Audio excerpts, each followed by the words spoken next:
Hello everyone, my name is Abdurrahim and today we are going to talk about 10 habits of successful students.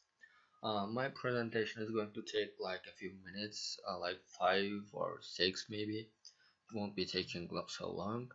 And if you have any questions, you can feel free to ask them to me in the comment section. Let's get started. The first thing to be a successful student is to do not attempt to cram all your studying into one session. What does that mean? I think we have all had those times in which we studied during the whole night and day. Doing this kind of stuff is kinda inefficient for your work or your studying methods. Don't do that. You shouldn't do that. Unless you you really need it to. All right, let's get to second one. The second one is plan when you're going to study. What does that mean? This means you need to make a plan of your work. You need to arrange what are you going to do in a single day of your life. You need to plan each section one by one to be an efficient and uh, how can I say an efficient student, a successful student, let's say. The third one is study at the same time. As you can see in the picture, it says consistency is everything. What does that mean? This means you need to be consistent on your works. I mean, at the previous step, I said do a plan of your work, what of your study, and when you do a plan, you need to apply it all of the days. I mean, I study today, and when it comes to tomorrow, I don't feel like studying. I'm not gonna study today. Well, that's not consistent. You made a plan. You need to stick with it. Stick with it. Let's get to the fourth one. Each study time should have a specific goal. What does that mean? When you sit in front of your books, when you sit on your desk, you need to set yourself a goal, such as, let's say, a specific goal. Let's say um, I'm going to study 10 pages of my book today, or I'm going to memorize 30 words today. Let's get to the other one. The fifth, never procrastinate your planned study session. What does that mean? And we have a good saying in here at the picture. I'm going to read it for you guys. Procrastination is a thief of time.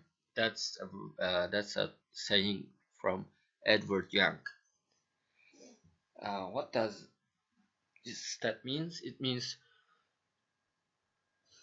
we talked about making plans and sticking with the plans, and this is like another method of sticking with the plan. And when you don't feel like you study and you don't feel like studying, you should not procrastinate it.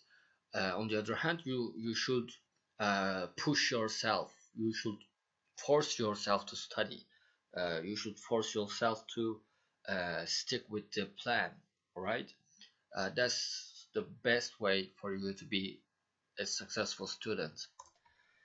The sixth one is start with the most difficult subject first. What does that mean?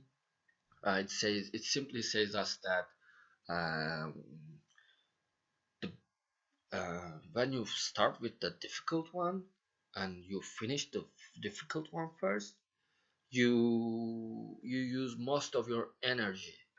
If you leave the most difficult subject in the last, then it will be hard for you to complete it because you you wouldn't be have you wouldn't have any energy left. And when you start with difficult subject, it gets more easier and easier, and your energy goes in the same way, going down. Your energy is going down and the difficulty is going down. In this way it will be more easy for you to complete your job. Let's get going on with the 7. Always review your notes before starting an assignment. That's an important point. We all have our notes from the lessons. You need to have a quick glance at your notes before starting, because when you start without looking at your notes, you are probably going to feel like you are going to feel like your brain is empty. When you sit on your desk, you are going to think like, oh, what am I going to do? I don't remember anything.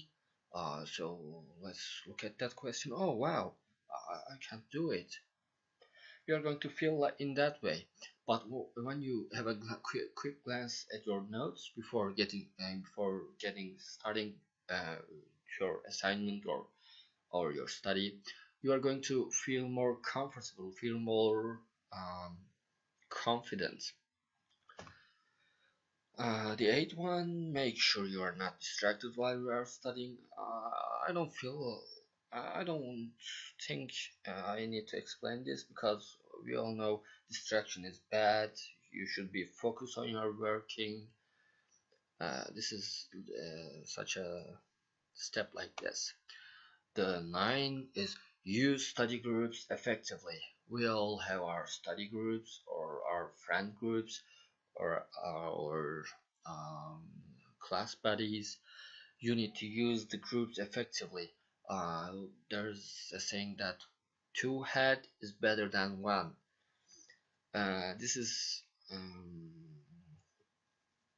this can be used in the studying program as well, because when you there will be um, missing blanks. There will be blanks in your memory, in your knowledge. And when you have a friend next to you, you can ask him or her. This is a good way to study. The last one, review your notes, schoolwork, and other class materials over the weekend. By doing this, you are going to decrease the chance of forgetting the knowledge, forgetting the information. Alright, these were 10 ways to become a successful student in your daily life or in your school life. Thank you all for listening. This was it. Have a good day, have a good night, whatever it is. Bye. Love you all.